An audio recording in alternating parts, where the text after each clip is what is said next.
Ghina Sadek is the Director of Global Education at the Center for Global Engagement and an adjunct instructor at the University of Indianapolis. Since 2015, Sadek has worked as an international admissions counselor and a study abroad advisor. So Gina, tell us a little bit about yourself. How long have you been here at UIndy? Well, I've been at the University of Indianapolis since the summer of 2015, so this is my 8th year, and in different roles, just like you mentioned. So I started in international admissions, working with sponsored students and our partnership program. So we've got a really big joint program with a university in China, in Ningbo, China. So I've been working with them since I started and slowly transitioned to global partnership development, and since 2020, I think, I've been doing study abroad. So what got you into study abroad? You know, I was an immigrant to the United States since I was born and raised in Beirut, Lebanon. I came with my family over to Indiana back in summer of 2007, and we've been here since.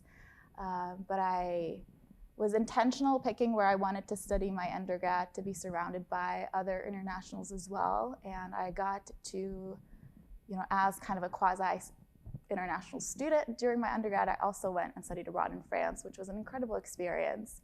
And so when I had the chance to pick a career, I knew I wanted to be in international higher ed. And so eventually transitioned from helping international students get here to helping US students get out into the world.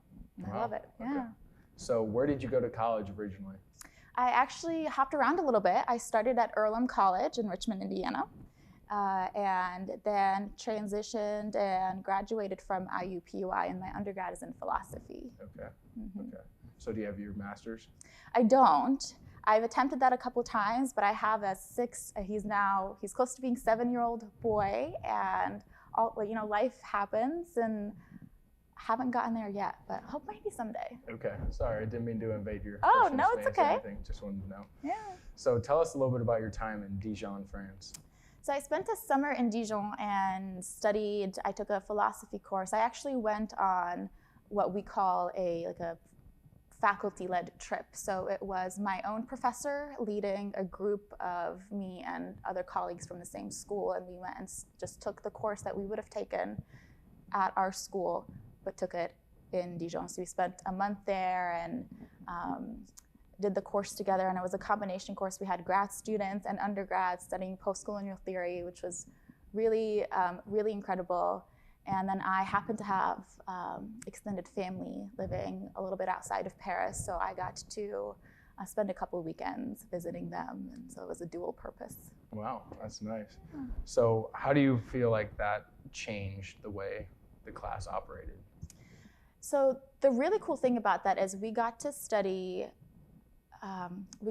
these concepts and apply them in a place that is very influenced by them. We talk about French colonialism, and you can do that here in the States, right? Easy. You can talk about it, you can read about it, you can watch a movie about it, and it's different when you're on the ground and visiting historic sites and hearing from people who have ancestors who've lived through the stuff that you're talking about. So it definitely changed that experience, and in that sense gives you more of a concrete feeling about what you're studying.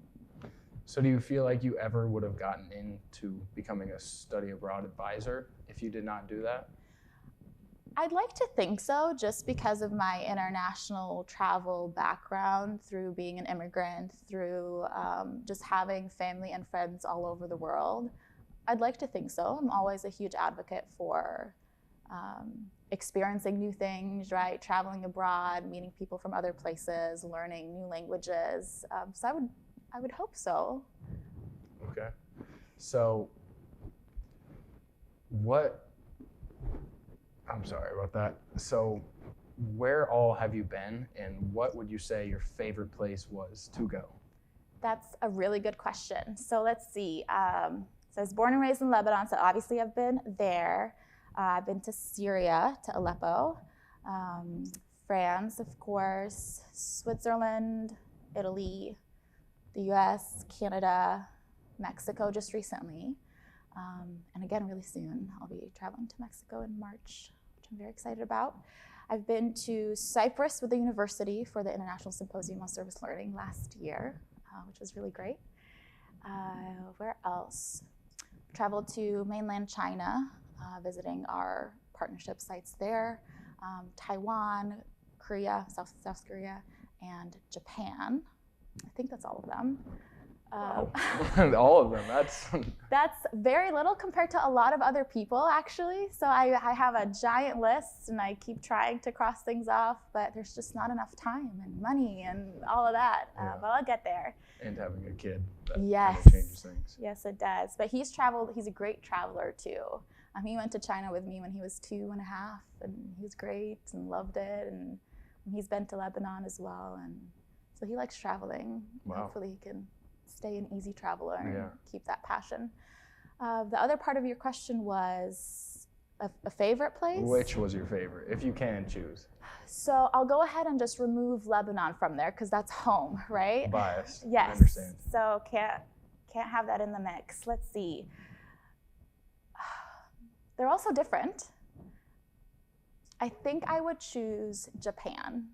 Japan, it was a last leg of a 4-location work trip. It was our very last stop. We've been traveling for 2 weeks, lugging UIndy stuff around, meeting with students and administrators from universities. So we got there, and I think we had 2 nights and 3 days. Landed in Kyoto, then took the high-speed train to Tokyo. And it was like an immediate falling in love with the place. Like as soon as we got out of the airplane, it was beautiful. So I haven't spent a lot of time there, but I know for sure that I'll be going back to Japan. Wow. Yeah. Wow. Sounds amazing. So what was that trip? What was the reasoning behind taking that trip? You said you went to 4 different countries? Yes. So this is pre-COVID. So the university is always looking at expanding and like deepening our international partnerships strategically, right, around the world. We want to make sure we're giving our students the best chance to explore everything that's available to them, right? We want you to be able to, come to the Center for Global Engagement and say, hey, I want to study abroad in Thailand, and I want to then be able to say, great, I've got this program for you, right? Or we want to have our faculty be able to do research with, someone who's also doing research but across the globe, and do, just exchange these ideas and that knowledge. So we did that trip particularly because we had a couple of partners in Taiwan and definitely those joint programs in mainland China that it's important for us to visit so that we can nurture that relationship and provide that service for the students that we have there and for our colleagues, our counterparts. So those 2 were already established partnerships. And then at that time, we were exploring possible partnerships with universities in Korea as well as Japan. So we like to go visit the places that we want to partner with before sending students to, before committing on paper, because we want to make sure that y'all will be safe and having a good time and that they'll take good care of you. Mm-hmm. Yeah. Wow. So do you feel like your job as Director of Global Education, do you feel like a good bit of that is trying to form relationships with other universities around the world? So I think if we were on a non-COVID track, it would be. A chunk of that would be developing new partnerships and relationships. Since COVID has changed a lot of how we do things and what we do really, my role is, so I occupy 2 kind of different departments, 2 roles. One, I'm your study abroad advisor, right? So I will work with every single student who wants to study abroad, from coming up with a financial plan, to picking a program, to helping you all apply and getting you there and making sure you come back, and all the little details that come with planning a study abroad experience. And I also help maintain partnerships that we develop. So we're at a point right now where, as we're transitioning out of COVID, we're not necessarily aggressively pursuing a lot of new partnerships, right? We don't want to just be like, oh, we're partners with everybody who comes to us. We want to be strategic and make sure that we line up with what our purpose is, our mission. We want to make sure that they've got, that university's offering majors and courses that you will be interested in. So we're strategic in that, and so I tend to at this point, not develop brand new ones all the time, but more maintain the ones that we have and see how we can creatively partner with specific new ones to meet whatever needs our faculty and students express. Wow, that sounds like a lot. I'm so sorry that COVID, I mean, it has destroyed everything for everyone. I'm sorry it has hurt your job so horribly. But. It was not a fun couple of years, but it's nice to, you know, it's affected a lot of other people in a lot of worse ways. So we're grateful to still get to be here and offer this experience. And actually the interest is really big. Last year was the first year we started traveling since COVID. And we had 3 very full spring term international travel courses go to, let's see if I'm gonna remember, the Dominican Republic, to Italy, and oh my gosh, that third one. Don't worry about it. I'm blanking right now. I remember what's going this year. I seem to forget what happened last year. But last year was our first year traveling again, and our very first trip was actually a spring break trip that Dr. Takar from the International Relations led to India, which went really, really well. He goes every other year. He's a pro international trip leader. And the students want to go, and the faculty want to lead trips, and the world is opening back up, so I'm excited. Wow. Well, I'm very glad to hear it. And that perfectly leads in to our next, to a short little video we have about Katie Greenan and her spring term. Several weeks ago, we had Dr. Katie Greenan on the show. Greenan is planning a study abroad spring term trip this May. Let's take a look. Speaking of spring terms, Katie, I hear that you are in charge of a spring term trip this spring term. Where are you headed? Yes, there are approximately 30 students and 3 leaders are going to Italy. Rome, we're starting in Rome and then going to Venice and then Florence. And I'm teaching communicating in a global context, so I'm really excited. Oh my goodness. So what went into selecting Italy as the destination for spring term this year? Well, it's very intercultural, and I have been there. I've been to all 3 locations, so I feel like I can navigate and I can teach and I can, lead. So I thought, let's start in Italy and then see where we go from there. Yeah, and which of the destination cities that you mentioned are you most excited for? Well, I think it's based on the activities or assignments because in Rome, for example, there are so many landmarks and it's so historical, so many places to see that I am creating a scavenger hunt. So I'm really excited for the scavenger hunt. What happens if a pair of students gets lost? Well, that's the whole lesson, right? Interpersonal communication. They have to learn how to work together and not get lost. And if they do, find their way back. Find their way back. Well, thank goodness I'm not going on that spring term because once I'm would lost, love it. I probably would. But once I got lost, I don't know if you'd ever find me. So obviously spring term, it's kind of a big task to take. You mentioned taking 30 students out of the country. So what kind of goes into organizing and planning a spring term trip? There's a lot of detail involved. So first is coming up with an idea, right? Creating a course and coupling that with a country and cities, and then tailoring it to all students, not just communication students, but all students. And then you have the administrative stuff, the paperwork, getting approved, all of that, coordinating the who, what, where, when, why, how. So this semester, it's all about booking planes, airfare and lodging and all of that. And since you are a communication professor and you have some communication students on this trip, how many non-communication students are tagging along for the trip as well? I counted approximately 10 comm students, which I'm really, really happy about. And then, so about a third of them are comm students. Really? So there's more non-comm students than comm students. That's interesting. I almost expected it to be the other way around. So is this your first time leading a spring term or being part of a spring term, or have you done some previously?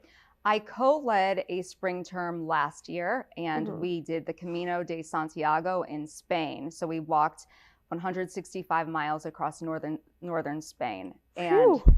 but my goal was always to lead my own study abroad trips. So that was my goal Mhm. since undergrad and being an undergrad. Well, that's exciting. And you said that you've mentioned being to Italy before. So I guess it's kind of exciting to get to go back, but in this capacity, you're leading a bunch of other students, which I can just tell you're just over the moon about. But you mentioned there's some coursework involved and obviously some education, because it wouldn't be a spring term without it. So what can your students kind of expect when it comes to the curriculum that'll be worked into the spring term trip? Well, the book I'm using is one of my favorite books of all time. I first read it in 2002 when it was published, and I use it in my interpersonal communication courses. And I think the students will really be able to relate to it. It's called Refrigerator Writes Relationships. I did not author it, so I'm not like plugging it, but it's very good and very relatable. So everything is kind of stemming from that book. And then I'm building an interpersonal, small group, electronic communication, all types of fields of communication into coursework. Well, thank you very much, Maddie. I hope you've never lost any students on a study abroad trip. I know you aren't usually there with them, but I hope that has never happened. That has never happened to me, and we've got emergency plans in place that if that were to happen, and hopefully it doesn't, the trip leaders are prepared and trained to deal with a situation like that. And actually, I am the emergency contact for all our leaders and trips that go abroad. So I'm always ready to help support from stateside, from UIndy. And I haven't heard of anybody losing a student since I've been in this position yet. So knock on wood. Yeah. Keep your fingers crossed. That's right. You never know. So I heard you're teaching a course here, Education 290, and it is teaching in a diverse society. Can you tell me about that real quick? Yes, I taught this course for 3 semesters. I'm an IDI certified kind of instructor.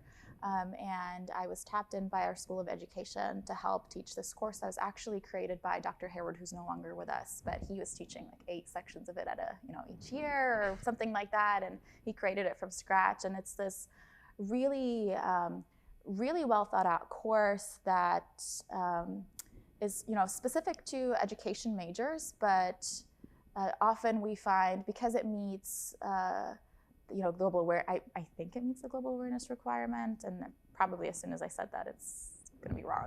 But it meets a few things from the Gen Ed core, and it attracts non-education majors. So you get this very diverse kind of group in your class, and we're talking about, what is it like to be a teacher, be a teacher in a society that's no longer homogenous, right? We are very diverse, whether you're here in Indianapolis or in New York City or in Phoenix, Arizona, or in Paris, France, right? You're no longer sitting in a classroom with a person who looks and thinks exactly like you, right?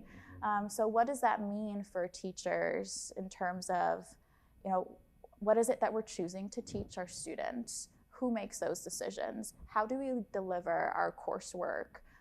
Being aware of students who are neurodivergent or some needs that maybe are not so visible to us that are being unmet for that student. So what is it reasonable for teachers to provide in their classroom that makes education more equitable? And what's the role of the schools themselves, politicians, right? Kind of the community that they're living in, right? So what's my role as a parent? What's after school programs' role? So we pull everything together and talk about all the things that factor into education in our world today. Wow, that sounds very interesting and difficult to cultivate a class around such a diverse group of kids. We will be back after the break. Got Tennessee, Georgia. Georgia, easily, man. Come on, Tennessee's 8.5-point dogs. Easiest spread of all time. How? Because they're good, and Georgia's played nobody. At least Georgia has a defense. Oh, come on. You're an IU fan. Your opinion doesn't matter. My opinion doesn't matter. The only thing you know as a Purdue fan is how to lose to a 15 seed in the March Madness tournament. We're bowl eligible, my guy. Are you? Make sure to tune in to Last Call Monday nights. We'll talk about Division I football, give you plenty of UIndy sports, some interviews in there as well, and then plenty of pro sports, whether it be NFL, MLB, the whole shebang. Yeah, and there's at least one guy that knows what he's talking about.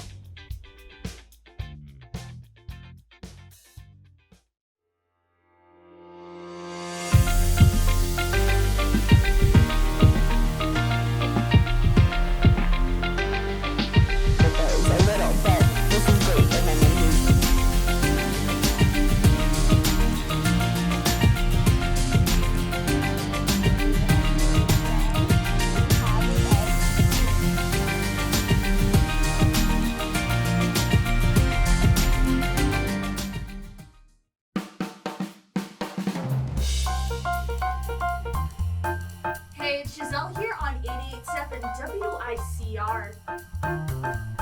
88.7 The Diamond, the only jazz and classical station in Indianapolis, completely led by the students of the University of Indianapolis. Listen to us on iHeartRadio, TuneIn app, FM radio, HD radios, or even on our website at wicronline.org, a different kind of public radio. So can you tell us how you got into raising chickens? I know that's quite the switch, but I read in your bio that you have 3 chickens. Please tell us a little bit about that. I'm so glad you brought this up. I love talking about my chickens. I live in the middle of the city, and I do have 3 chickens in my backyard. And it's been, it took us a long time to get to 3. We started with maybe 8, and some of them didn't make it. We had really bad snow. It's not my fault. Chickens are not always the smartest. So my mother actually wanted to get chickens, and she happens to live in a place that doesn't allow them. And when she found out that my place does, it was a 6-month insisting, dropping hints, not so subtly, that I should get chickens. And so now I do. I have them, and my kid has named them Alex, Max, and Pigeon. Wow. We work with Pigeon on, her identity crisis to make sure she knows she's not a pigeon. She's a chicken. Okay. So are they good with laying eggs? I know chickens are kind of all over the place with how they lay eggs. Yeah, they're, so we specifically picked the kind of chickens that are like good egg layers and that they're cold hardy. So we don't have to heat them up in the winter time to make sure that they don't, die. So they can take care of themselves in that sense. And when it gets warm, like consistently at 60, 65, they each lay on average an egg a day. So I'm not a huge egg eater, so I tend to give them out to everybody. So stop by the Center for Global Engagement, S233, in the spring and summertime, and I'll bring you some eggs. Wow. Yep, that's that's my offer. Very nice of you. Okay. That's a little way to bring students in. There you go. So also in your bio, I read that you like to read. So do you have a favorite genre or a couple favorite genres? Also, that would be why I'm wearing these socks. Yeah, oh, that was special for that. That was very thoughtful. Yes. So I got into reading as a hobby through the fantasy genre, anything, when I was a teenager, which was a long time ago. It was, the dragon stories and, the series that go for like 17 books. So I started there, but I've slowly transitioned into kind of like still within the fantasy world, but more tied to like, this could happen in real life. It could happen. Dragons are a little out there. But kind of this, not historical fiction, I don't know what the exact word for that category is, but I'm less novel-y these days and more poems, short poems. And then we happen to work with someone in our office who's amazing. Our administrative assistant, Riley Childers, is a huge book reader, so I tend to kind of get some recommendations from her, whether she knows it or not. So. Well, that's nice. And you also are all over the place. And I'm all over the place. Sorry about jumping to that. I just wanted to get to know you a little bit personally. Yeah. So tell me a little bit about a study abroad trip coming up. We've got quite a few this year. We just heard from Katie about her Italy one that's focused on communication. Yes. We actually have another one going to Italy that's music focused, and those are full. Italy tends to be a very popular destination. Our students really want to go there, and so we've got 2 trips to Italy this year over spring term. We also have an international travel course headed to Cyprus, doing service in Cyprus there. We've got a international travel course going to South Korea. We've got one that's public health focused in Belize. We've got one to Costa Rica, the Dominican Republic. We've got a spring term travel course hopping around a few places in Europe. I don't think I'm going to remember all of them, but maybe Amsterdam, maybe Germany, and the Netherlands all in one trip. So we've got a total of 8 this May, which is very, very exciting. I think they're all wrapping up their kind of roster and their groups. So we're at that point of maybe not taking more signups because they're pretty full and they're booking flights and they're moving right on forward, and it's going to come up so fast. And you'll see we'll feature them on our Instagram account, and we'll update our web pages with blogs from the students who are there so that they can tell us how their experience was and get some pictures and maybe do some Instagram takeovers, some live Q&As while they're all over the world. So, well, I'm very happy to hear that we're past COVID and that we have 8 trips coming up. That's wonderful to hear. So can you tell me a little bit about the financing of these trips? Sure. So we and the faculty leaders work really hard to make these international spring-term travel courses as affordable as possible, right? We're not looking to do, this is not an extravagant vacation type of trip. We're always trying to make sure it's as accessible as possible to as many students. Because we want to make sure that study abroad isn't reserved as an experience for a very small group. And however you cut it, it's expensive, right? Because at minimum, it's $3,000, let's say, $3,500 up to $4,500. And that's going to depend on where you're going in the world and all the stuff that you're doing, how long you're going to be there. Luckily, we've got a couple of internal UIndy grants that the students were able to apply for, and not all, they won't be able to cover all of the trip costs, but we've got a Greyhound Adventure grant that's focused on these international travel courses that do service or are interfaith-based. So the students have the chance to apply for that and receive grants that cover anywhere from $500 to $2,500 of their trips. I think that's the amount that I remember. Our honors college also is a huge advocate for studying abroad, and they've got some trips that have that honors component, and so they're able to sponsor some of their students. And this is a great segue. I forgot one. Which one am I forgetting? Oh, the Shaheen College of Arts and Sciences also has a study abroad, study away grant that we encourage every student to apply to all of these internal ones. Plus, there's a lot of non-UIndy grants and scholarships that the students can apply for. And luckily for us, we've got actually a faculty fellow that could help our students elevate their writing piece. Because every time you apply for a grant, I don't know how much everybody's familiar with this, you have to write this essay. And it has to be this on a really good level because you're competing for national scale scholarships with a lot of other students. So we've got Dr. Karen Newman here at UIndy who's ready to help students kind of elevate their writing pieces and guide them through the process of applying for the Gilman Grant or a Fulbright scholarship. And then they're able to stack up these awards if they receive them and get their study abroad covered.